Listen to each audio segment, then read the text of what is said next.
Alors bonjour, dans cette vidéo, je vais aborder la question de la structure de l'analyse littéraire telle qu'elle est attendue au cégep. Dans un premier temps, je voudrais dire ou redire que je ne suis pas à la base une professeure de littérature du cégep. Moi, c'est français au secondaire.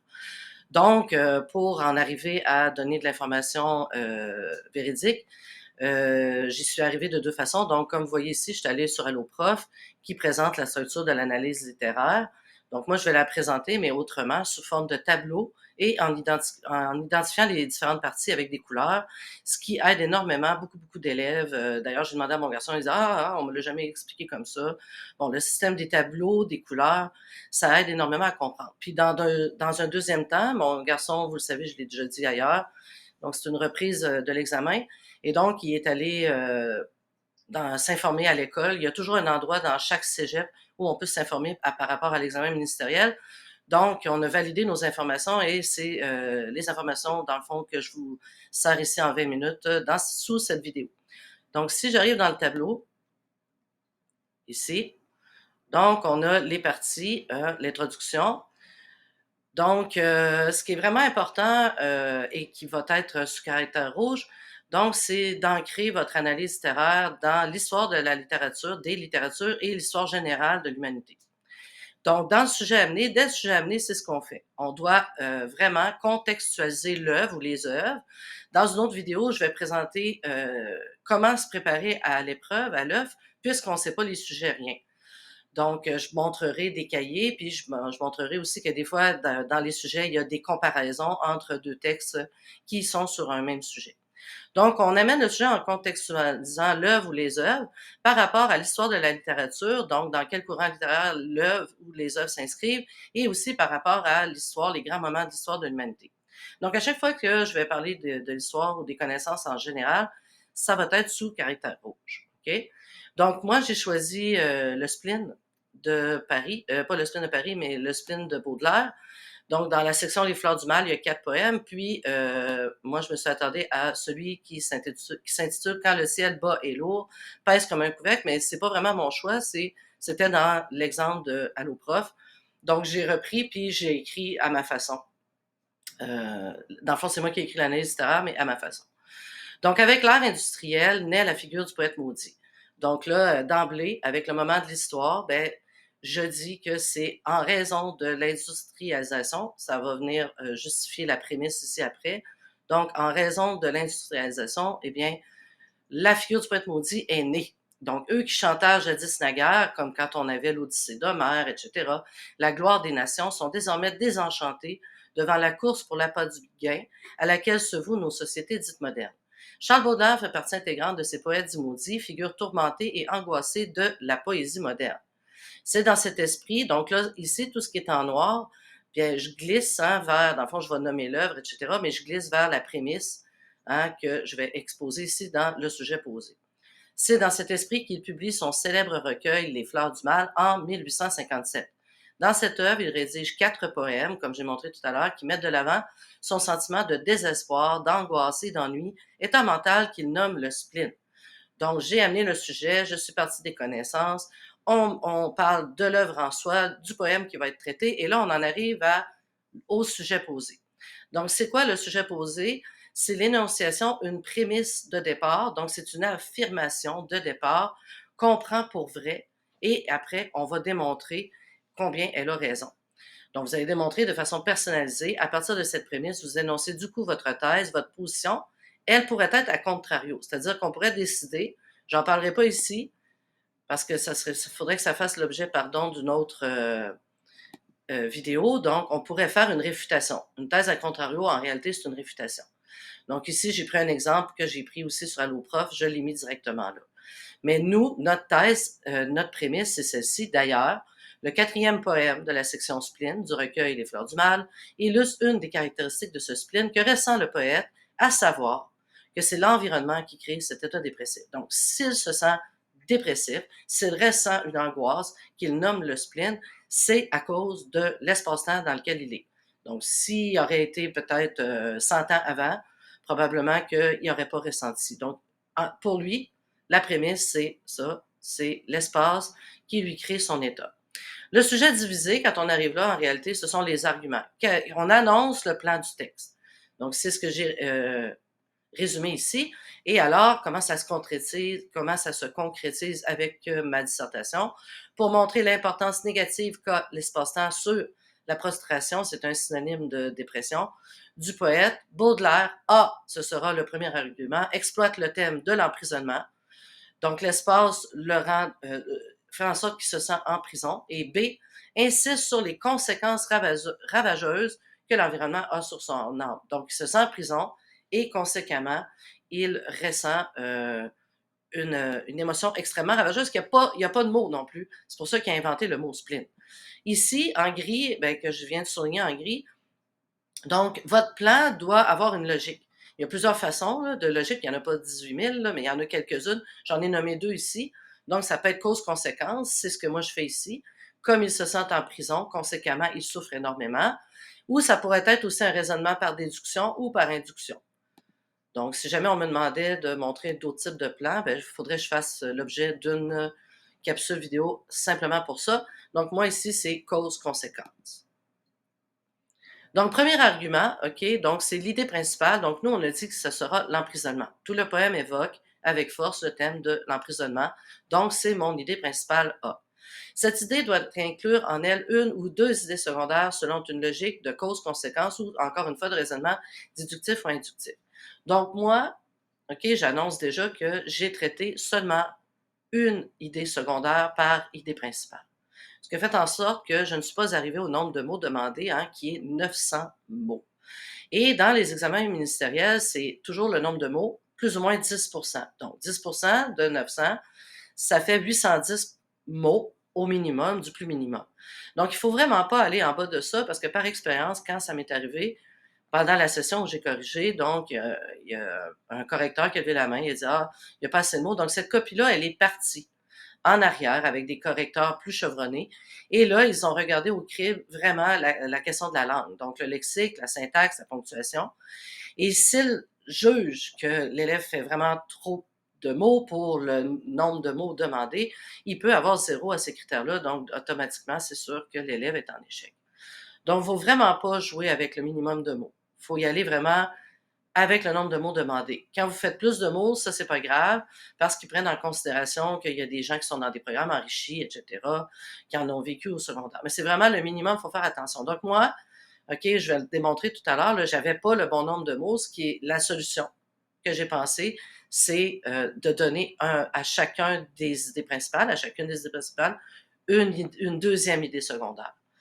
Donc, je l'annonce, ce sera fait plus tard. En effet, c'est comme si l'espace idée secondaire qui l'entoure, voire la nature elle-même, il n'était que des espaces clos. Donc, le thème de l'emprisonnement est montré par, dans le fond, tout est comme une prison, la terre elle-même.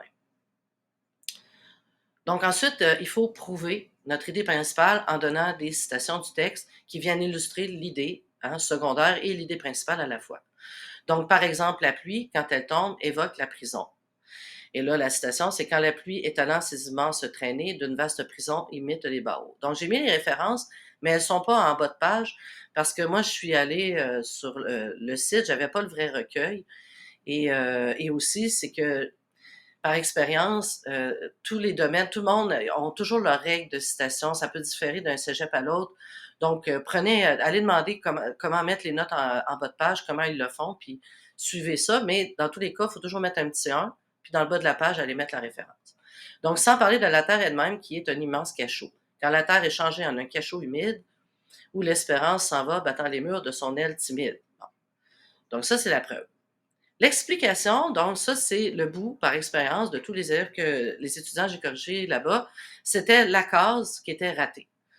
Donc, ce qu'il faut faire, c'est il faut émettre un commentaire sur la preuve, qui va venir démontrer que notre idée secondaire et principale est véridique, et on doit s'appuyer sur des connaissances littéraires et ou générales, et aussi en faisant des phrases avec du style.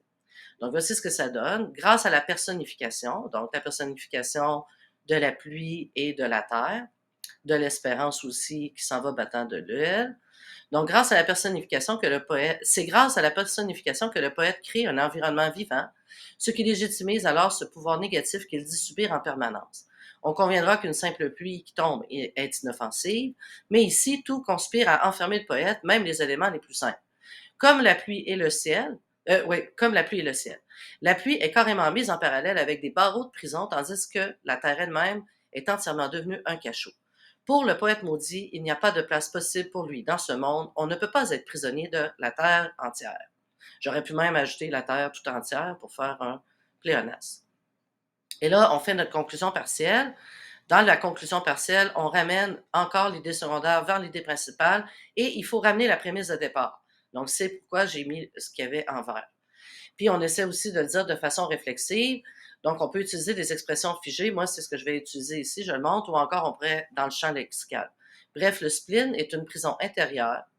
Hein, la prison, donc c'est la prémisse, c'est qu'on est en emprisonnement, que le poète a représenté avec force en personnifiant le monde matériel, donc c'est lui qui crée ça, ce qui l'oblige à faire plus que du temps. Donc en prison, on fait du temps. J'ai joué là-dessus. C'est un monde où il est condamné, hein, pour revenir, le monde, c'est lui c'est ça la prémisse de base, c'est de la faute au monde, s'il est comme ça, à y perdre son temps. Donc expression, hein, perdre son temps, pour faire un jeu de mots, à faire plus que du temps.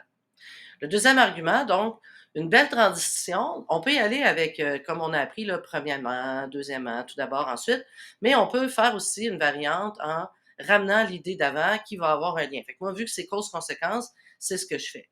En plus de se sentir prisonnier du monde, ce monde, lui, est si hostile qu'il en devient intérieurement malade. Donc, c'est ce qu'il nomme le split. Donc, l'idée secondaire, en effet, le poète souffre au plus profond de son être et souffre d'une angoisse indicible, d'où le fait d'avoir inventé l'acception spleen. Et là, en parenthèse, puisqu'aucun autre terme ne rendait son émotion. La preuve, ainsi pour lui, il n'y a aucun espoir à attendre ici-bas. L'espoir vaincu pleure.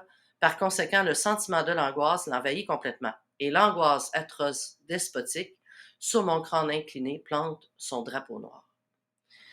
Explication. Donc, j'y suis allée vraiment comme il y avait une cause-conséquence, j'y suis allée aussi avec une gradation.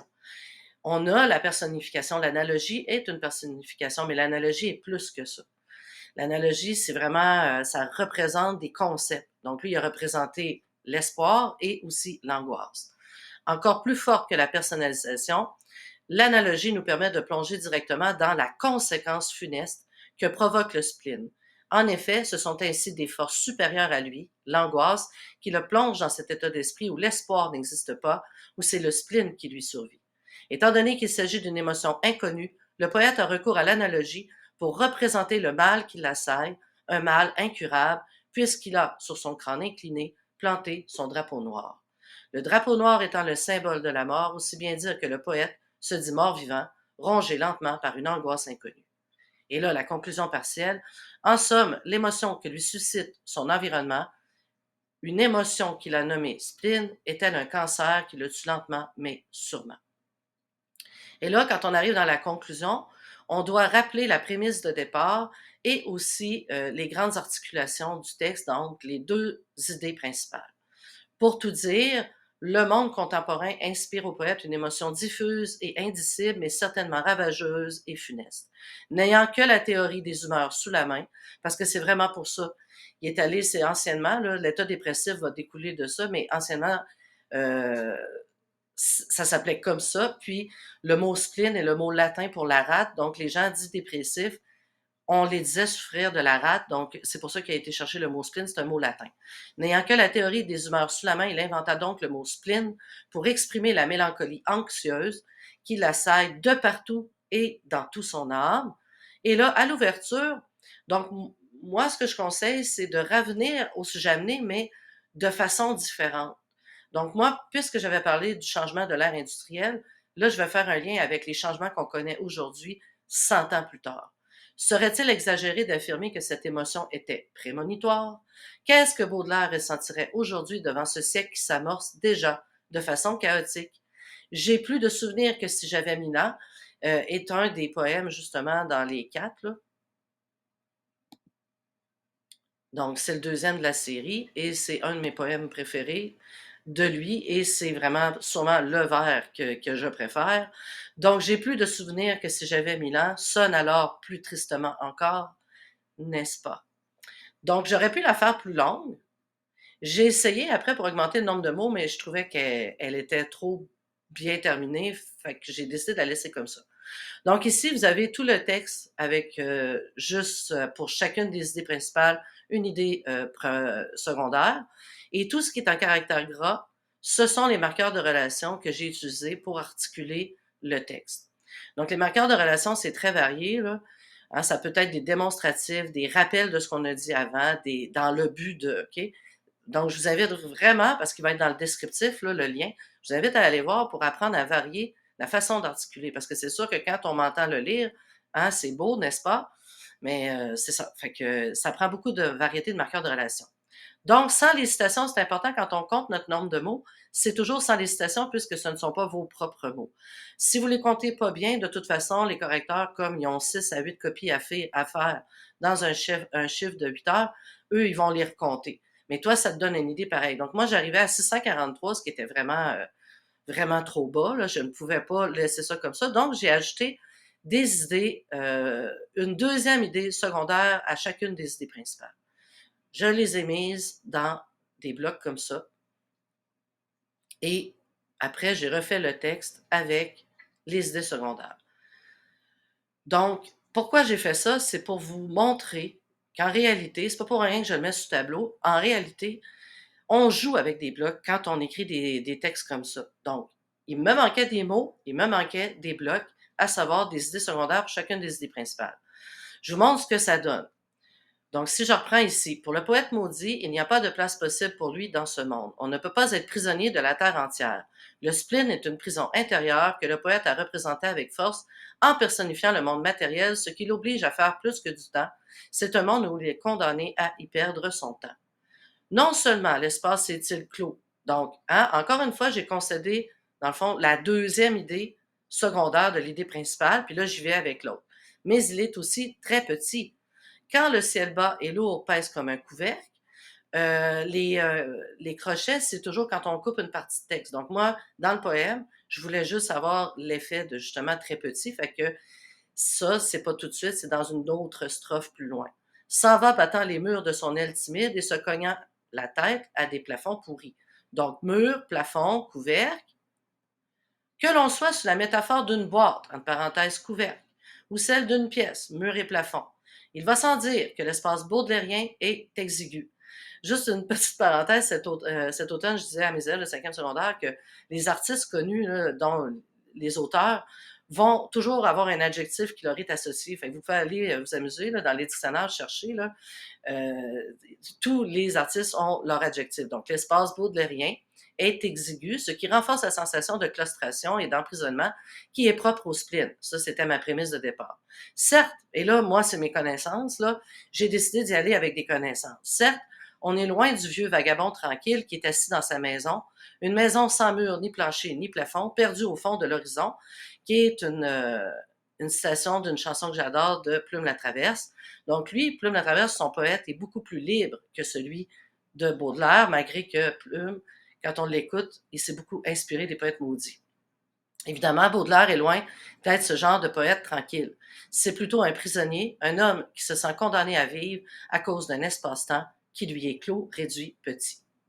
Et là, pour le deuxième argument secondaire, pour la deuxième idée secondaire, donc si je reviens juste un petit peu avant, donc étant donné qu'il s'agit d'une émotion inconnue, le poète a recours à l'analogie pour représenter le mal qui l'assaille, un mal qui est incurable, puisqu'il a sur son crâne incliné planté son drapeau noir.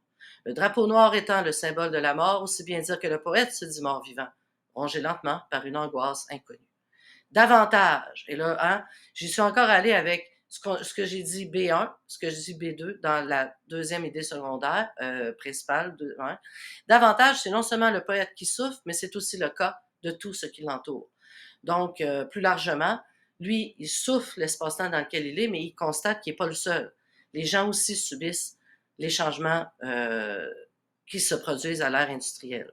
Des cloches tout à coup sautent avec furie et lancent vers le ciel un affreux hurlement, ainsi que des esprits errants et sans patrie qui se mettent à geindre opiniâtrement. Juste pour faire un petit lien encore avec Plume la Traverse, une de mes chansons principales que j'adore, c'est Le mal du pays. Donc, non, non, ils se répondent à 100 ans d'intervalle. Ainsi, il n'y a que le poète qui souffre, mais c'est bien le cas. Ainsi, il n'y a pas que le poète qui souffre, mais c'est bien le cas des objets inanimés comme des êtres vivants. Le chant lexical de la souffrance est en effet transmis par des cloches en furie qui hurlent au lieu de sonner simplement, par des êtres qui errent en se plaignant tout le temps. Autrement dit, il n'est pas le seul à subir cette angoisse que lui inspire le monde nouveau. Non, tout semble converger vers le cri de Munch. Bref, le monde pour le poète est souffrance universelle et j'ai gardé tel quel ma conclusion, comme j'ai dit tout à l'heure. J'aurais pu encore augmenter le nombre de mots parce que si on regarde le nombre de mots auxquels j'y suis arrivée en ajoutant ces deux blocs-là, 839, hein, ce qui est quand même pas mal près du minimum. Donc, il y a des personnes comme moi qui ont un esprit synthétique, c'est mon cas. Donc, ces personnes-là, je fais attention. OK? Si tu manques encore de nombre de mots après avoir mis deux idées secondaires aux idées principales, eh bien, je te conseille d'ajouter quelque chose à la conclusion ou dans une partie où tu vois que tu as eu trop un esprit de synthèse. Mon garçon, lui, m'a dit que non, il faisait justement trop de mots. On lui a reproché d'en faire trop, mais lui, ça a un lien avec ce que j'ai dit dans ma vidéo sur la syntaxe pour s'auto-corriger. Donc, c'est un problème de syntaxe, puis ça devient un problème de cohérence du propos. Donc, ça, c'est un autre problème. On a comme deux problèmes généraux là, qui arrivent souvent, puis ce sont ceux-là.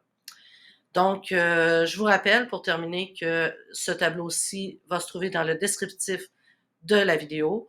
Et voilà, continuez de suivre ma chaîne parce que j'ai pas fini avec le dossier de l'œuf. Merci.